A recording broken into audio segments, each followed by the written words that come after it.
A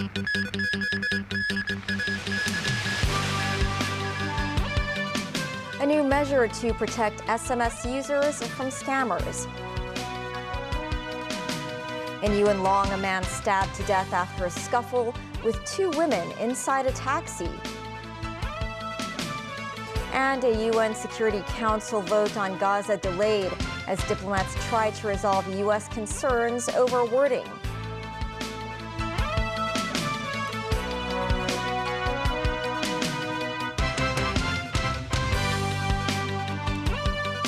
Hello and welcome to TVB News. Starting next Thursday, 23 telecommunications services providers will send SMS messages to subscribers with a prefix hash or pound.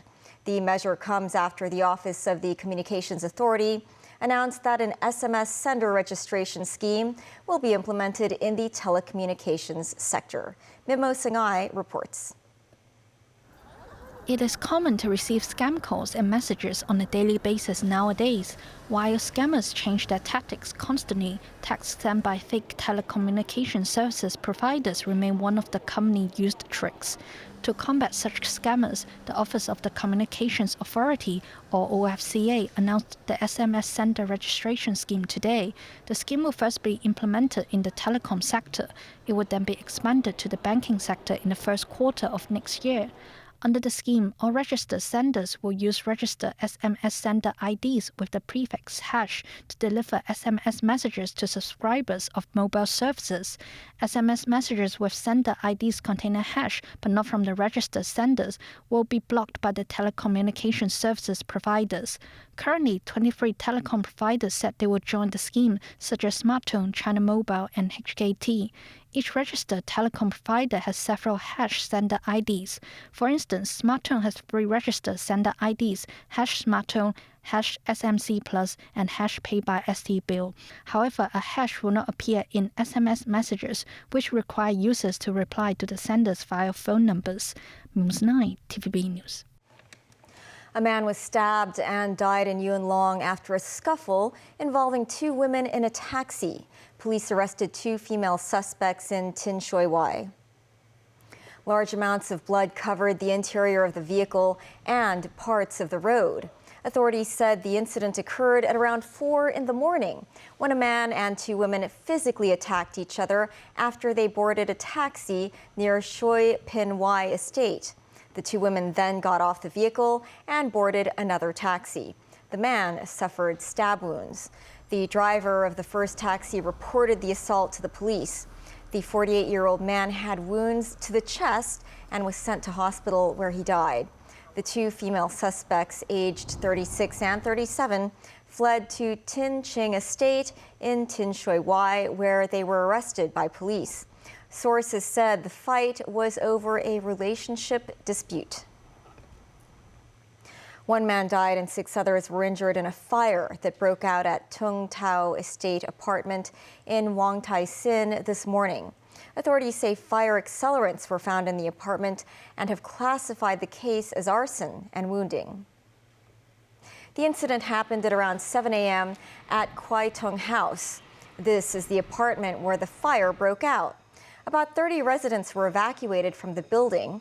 It took about 30 minutes for firemen to put out the blaze. Speaking to the press, Acting Chief Inspector Kwok Chung-hae said the incident may have been the result of a family dispute. Police said a family of 4 was living in the unit. Early this morning, a man was suspected to have injured his 49-year-old wife and 16-year-old daughter with a knife. The 2 victims and a younger daughter then escaped to their neighbor's home before a fire broke out. Sources said the charred body of a man was found in the apartment, believed to be that of the father. According to Chinese media in Gansu province, where a magnitude 6.2 earthquake hit on Monday night, rescue operations ended yesterday afternoon. Focus has now shifted to treating the wounded and resettling the residents. People who survived the country's worst earthquake in 9 years milled around relief tents in Gansu province today. after spending the night in freezing temperatures. At least 131 people died and nearly 1,000 others were injured. Most of the casualties were in Gansu and the rest in the neighboring province of Qinghai. In Minhe County in Qinghai, the quake triggered moving sand into 2 villages, with mudslides burying and washing away houses. About 20 people are believed to have been buried, and authorities are using heavy machinery for rescue operations. Overseas, Hamas leader Ismail Haniyeh today arrived in Cairo for talks with Egyptian officials on the war in Israel. This as dozens of Palestinians were killed in the latest salvo of Israeli airstrikes across various towns in Gaza. The UN is trying to push a new Security Council resolution that would allow more aid into Gaza, as its author, the United Arab Emirates and the United States, quibbled on the wording. Gaza officials say more than 19,000 people have been killed since October 7th, when Palestinian group Hamas raided Israel. Around 1,200 people in Israel were killed in that incursion, while around 240 hostages were taken into Gaza. Nazvi Karim with more. More hostages pleading to be saved. This time, those held by the Al-Quds Brigade, the armed wing of the Palestinian Islamic Jihad. 79-year-old Gadi Moses and 47-year-old Ilad Katzir. "We are dying every moment. We are in an unbearable situation," said Moses. The previous day, Hamas released a video of 3 elderly men pleading with Israel, "Don't let us grow old here." Diplomatic efforts to release some 130 hostages still being held by the Palestinian groups are lagging. Talks have been held in Poland between mediator Qatar and the intelligence chiefs of the United States and Israel. However, sources tell Reuters that while progress is positive, there is no imminent truce that would allow for the release of hostages. Israeli President Isaac Herzog said his government is ready for another humanitarian pause in fighting. Hamas senior leader Bassem Naim said no negotiations are possible until Israel ends its bombardment of Gaza. In late November, a 7-day truce saw more than 100 hostages released, while over 200 Palestinians were freed from Israeli jails. The United Nations' latest draft resolution is being bogged down by its wording as its author, the UAE, tries to push it through the Security Council, which would make it legally binding. The UAE and US, which last week vetoed a resolution that would have called for a humanitarian ceasefire, are trying to find a compromise. The US is unhappy with calls for a cessation of hostilities. Washington says any halt to the fighting would benefit Hamas. The US is also wary of an item in the proposal that asks the UN to establish a monitoring mechanism for aid. Meanwhile, the death toll in Gaza is edging close to the 20,000 mark. Gaza health authorities say 27 people were killed in a strike on an apartment building in Rafah in the south, while 13 died in the northern Jabalia refugee camp, where around 75 were wounded. More aid is getting into Gaza since the opening of the Kerem Shalom crossing from Israel this week. Up to 200 trucks are now arriving every day, still below the 500 daily flow before October 7th. Nazvi Karim, TVB News. The White House said the multinational coalition protecting shipping in the Red Sea and the Gulf of Aden is crucial to ensuring the health of global trade. On Tuesday, U.S. Defense Secretary Lloyd Austin launched Operation Prosperity Guardian, joining forces with the UK, Bahrain, Canada, France, Italy, Netherlands, Norway, Seychelles, and Spain to provide maritime security to commercial vessels in that area. The Houthis, in solidarity with Palestinians in Gaza, said they would intercept any vessel heading towards Israel or stopping there. Some vessels are now rerouting around Africa instead of using the Suez Canal as shipping rates rise sharply. White House National Security Council spokesperson John Kirby said the Red Sea is a conduit for up to 15% of all global trade. British Foreign Secretary David Cameron, speaking in Rome, said the coalition is sending a strong message to the Houthis. All that underscores the dependence that these economies have around the world on the strategic trade. Bottom line is, these attacks have to stop. They need to stop. They're unacceptable. The United States, our allies and our partners, will do what we have to do to counter these threats and to protect these ships. For ourselves, we'll be lending some of our ships to that task. And I think it's very important that there's a very clear message to the Houthis in Yemen who've been launching all these attacks that, these attacks will not be tolerated. Donald Trump cannot appear on the presidential election ballot in Colorado next year, the Supreme Court of that state has ruled. It is because of his role in the riots on the Capitol by his supporters in 2021. Colorado's historic judgment is likely to find its way to the U.S. Supreme Court. David Garrett reports. This was the proposal put before the Colorado Supreme Court. And we are here because Trump claims, after all that, he has the right to be president again. But our Constitution, our shared charter of our nation, says he cannot do so. Rioters violently stormed Capitol Hill in January 2021, trying to keep Trump in power after Joe Biden had won the election. Colorado Supreme Court had to decide whether to disqualify Trump from next year's election on the basis of a line in the Constitution which bars anyone from public office who engages in insurrection. Was an unprecedented assault on the seat of American democracy.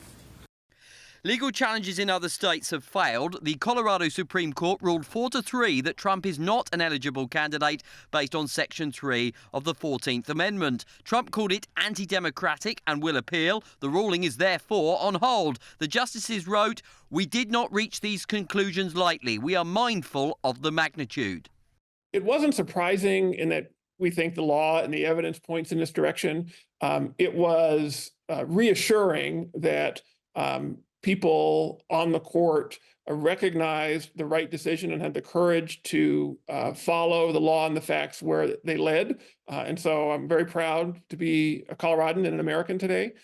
Trump becomes the first presidential candidate to be ineligible under the constitutional provision. At a rally in Iowa, he vowed to fight on, saying the courts are biased. Joe Biden is a threat to democracy. It's a threat.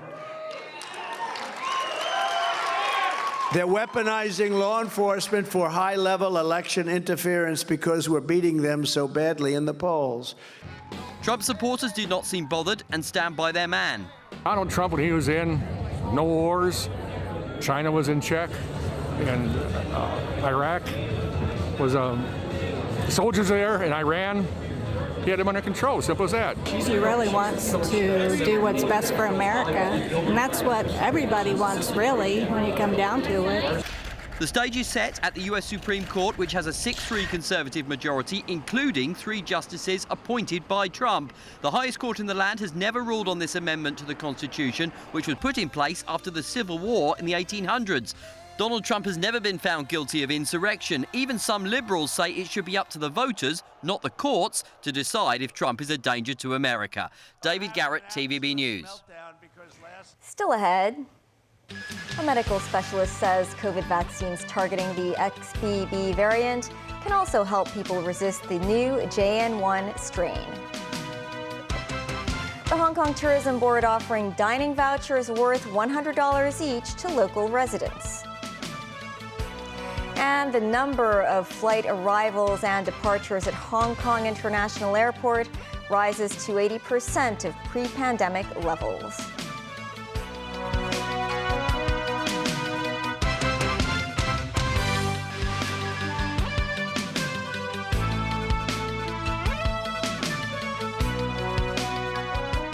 Welcome back. A number of local infectious disease specialists noted certain types of COVID vaccines are currently available, and especially those targeting the XBB variant could help residents resist the JN1 strain.